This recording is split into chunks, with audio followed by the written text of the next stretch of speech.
Good morning, good morning, good morning. Welcome to Let the Madness Begin. My Sean Taylor, William Coleman, is out surveying the land to build his wealth and legacy. So on today's show, and I thought about this, and it's interesting because I think it's something that we talk about, but we really don't go in depth. And of course, we're not going to go too deep into it, and I think it's something that we can always come back to. And that's America's fascination with black malehood. And when I say America, I'm not just saying it from the side that don't look like you. I'm saying it from the side that looks like you. It's a combination of what is perceived to be the black malehood in America. Because if you look at it through the media eyes, it's not seen. Um, it's not very seen or a representation of black malehood to the point where you think it's positive. And I have some examples. I'm glad you asked me for the examples. So let's talk about black fatherhood for a moment, which is a very sensitive conversation within the black community. And I'm here to tell you that there are more black fathers in their children's lives than anybody will ever tell you. And that's a fact. More black men are not only having custody of their children, but they are actually being very involved in their children's lives and the growth of their children throughout the years. With that being said, we see, or we have seen LeVar Ball, who personally, I think has done an amazing job with his children. You know, you could say what you want to say about the middle child, and you know what transpired during that time period. You know, some kids make mistakes, but overall, he got two of his children drafted in the top three. One was number two, and one was number three. He got all three of them in the NBA. This is a fact, and he showed them how to become entrepreneurs and to hold on to their name throughout this whole process. But do you realize that the media, not only the white side of the media, but the black side of the media, were crucifying him, saying that, oh, he's putting too much pressure on his kids. Donald Trump put that same pressure on his children. But y'all say that's legacy. Why is it different when a black man puts pressure on his children? And I don't even think it's pressure. Laying down your legacy, see, and that's the problem we have. We don't understand the word legacy. When you lay legacy on someone, it's going to come with weight because they're not only carrying what has come before them, but they're trying to build to add to that. So when LeVar Ball was laying down his legacy on his children, he wasn't giving them all this weighted pressure. What he was doing is he was saying, this is what I have built for. This is what you can become. This is who you can be. But then you have people that would crucify him and criticize him, saying, oh, you just putting all this pressure on your children. Why are you walking around putting all this pressure on your children? What if they don't turn out to be good? As a father, isn't it my job to make sure that my child turns out to be good, even if it's only in my eyes? See, how, if we go biblical, God looks at us like that. My child is perfect. My child is beautiful. Y'all may look at that same person and be like, oh man, they full of sin, this and that. But God's like, nah. And that's how we should look at our children. I commend LeVar Ball for looking at his children that way. And that's the way we should all look at our children. Is they're gonna ruin. They better than everybody. If your parents say, "Well, you're not good enough," then you need to find you some new parents. They're just gonna be real with you because if my mom came in here right now, my mom said, "You know what, my son is average at best," then I'll be like, "Yo, I'm divorcing you as my mother. I'm finding me a new mom because I need someone that can say I can do. Whether or not I could scale the mountain doesn't mean anything as long as the person behind me, who's my parents, say I can't." That's what LeVar Ball did. He said, "Y'all can scale that mountain," and by the way, his children scaled the mountain. He started a business, but because he was black, he got ridiculed. Oh, Marshawn, you're just making that up. Let's look at Archie Manning. Nobody said he was putting pressure on Eli. Nobody said he was putting pressure on Peyton. What they say, oh, that's legacy. That's football royalty. Well, you know what? LeVar Ball was doing the same thing. And that's right, because the media, and they get black people who look like us. That's why I said it's a two-pronged system. You got the white side who will get the black side, and they'll come together and give you the gumbo of BS. And I'm here to tell you that's what's wrong with the way that they see us. And you know how I know this? Because they're doing it again with LeBron James. LeBron James said he would love to play with his son. Oh, he's putting a lot of pressure on his son. Well, if his son's not good enough? And it's like, What's wrong with that? Did you know that that has happened throughout history? Fathers that play with their sons in different sports. Ken Griffey, senior, junior, even in hockey. The point I'm making is this. Why is it that when a black man says that he wants to do something that's involving building something with his children, all of a sudden we have an issue with it? Think about that. But I got more examples of how the malehood, black malehood, is always under attack. Let's look at Colin Kaepernick. I know you always bring him up. I'm sorry. I like Colin. He was my quarterback. But he actually had an interesting situation because not only was he getting it from the white side, but he was definitely getting it from the black side. And the black side ridiculed him. A lot of black men came out and said Colin Kaepernick wasn't black enough.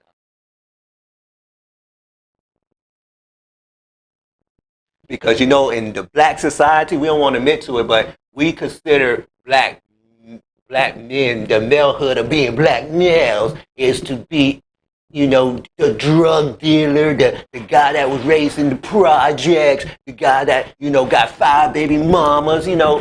I'm going to tell you how it is, because the truth is that's how we see it.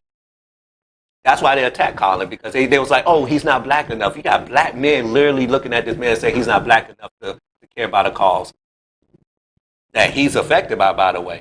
Because if you ever read comments, you'll see that he was called every word except his name too.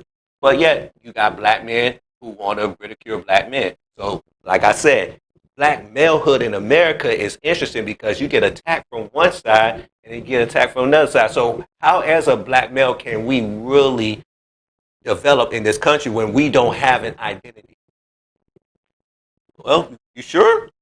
Yes, I'm sure. Think about this. If you live in a predominantly black neighborhood, 9 out of 10, you was raised by black men that shows you that being a black male means you had to sleep with every woman, that you had to do certain things, you know, depending on who was in the household, you may have been told, you know, you wasn't good enough to be a man. Let's be real. Some women been chastising their black boys. You just like your father. I don't even know my father. He was no good and you gonna be no good too. Whoa. How many black men have grew up in that? How many black men had to go to the streets and grow up with other black men telling them that if you go to school, you're stupid, you're not black. Or you speak with intelligence, you're not black. See, the reality is as black men, we are raised in environments, no matter on the white side of the tracks or the left side of the tracks, which is the black side of the tracks, where we're ridiculed, no matter what. The average black male probably gets ridiculed for just waking up in the morning. And I know people be like, Marshawn, you making this up. If I'm making this up, why do we have examples? If I'm making this up, why is history filled with this? And it's getting to the point where you have black men who are ridiculing black men for being married. Black men who ridicule black men for having a need to want to have someone in their life. They're like, oh, you're a simp now. And it's like, hey, everywhere you turn, can a black man rest? No. I'm being real with you. We cannot rest. I'm telling you now, if you think, you know, I don't know a lot of people, and black women do this too. They're like, no, your plight is not as hard as ours. Actually, our plight's harder because y'all will always be accepted because despite what you think, the people who don't like you will still sleep with you. They'll still put you in position. They'll still work with you. But they'll still make sure that we stay a buck. They'll still make sure that we know our place. If you don't believe me, think about it like this. Kevin Hart made a joke 10,000 years ago. America made sure that he got on television and apologized. They make sure to make black men degrade themselves before they give them, that, as they call it, the rites of passage. They don't do that with black women. No black women, y'all make the mistake of, and I'll just veer off of this, y'all make the mistake of running behind white women and fighting for their rights, and then those white women saying, you know what, we thank you, but I still make more money than you. But we're not going to talk about that. We're still going to talk about black men. It's challenging because as a black male, I don't understand what it means to be a male. And I say that because if I'm raised in a household with two parents, and not just two parents, because a lot of people are raised with two parents, but two parents who are involved in my upbringing, two parents who are involved in not only my upbringing, but building me with the love, experience, wisdom, and guidance that they're supposed to. That's a negative sight in the black community.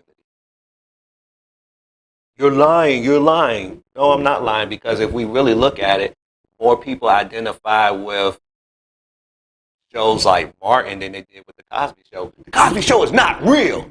I heard that. If you didn't hear that, you're lying, and I don't like liars. Ain't no family that perfect in the black community.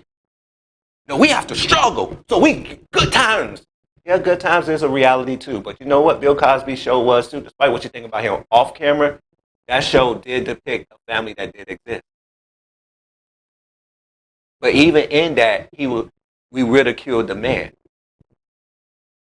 How many more examples you got? Let's talk about our favorite show, Fresh Prince of Bel-Air. How often did Uncle Phil get ridiculed for being there for a child that father wasn't in his life? For taking in a child who he didn't have to take in? And how often did that child repay him? Not often. Not at all. But he ridiculed him. He called him every name in the book. He disrespected him. We laughed. Ha ha ha ha. Truth is, that was a very disrespectful show. But it shows you that he did not respect Uncle Phil because of the achievements that Uncle Phil had. More importantly, he didn't respect Carlton because Carlton didn't grow up in the hood. Because we got to be in the hood because, we ain't in the hood. We ain't black. Once again, in our faces, we saw that show. We laughed. We still laugh today. But the truth is, it shows the reality of how black men view black men. How easy it is for us to tear each other down. How easy it is for the society to tear us down. To show us at our weakest point. And not only to show us at our weakest point, but to make sure that the world sees that we cannot accomplish nothing.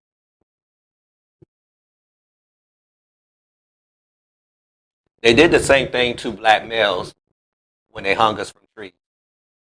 And I always ask this question, how many black women did they hang from trees? But how many photos can you see black men hung from trees with their genitals in their mouth, tied to a tree burned? See, going after black males have always been a trait in America. I just think now, as a community, we picked it up also, and we're willing to tear each other down. Look how easy it is for a black male to kill another black male. And I think people who are in gangs are sorry individuals. I think y'all are the worst people on earth. What y'all gonna do? Kill me? Of course you will.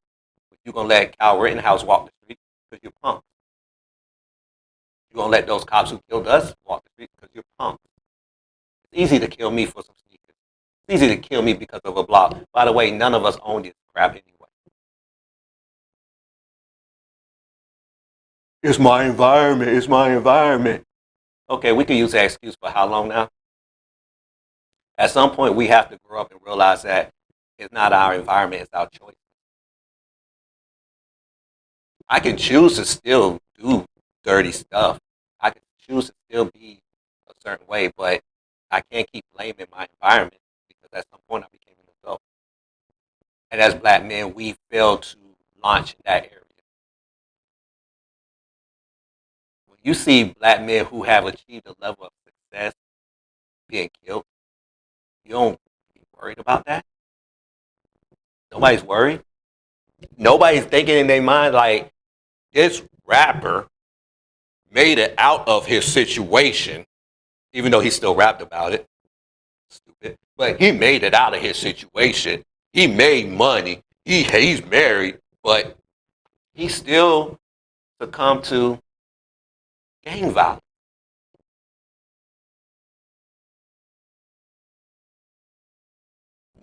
He didn't die because he was buying black the block. He didn't die because he was buying houses for his community. He died because of another black man.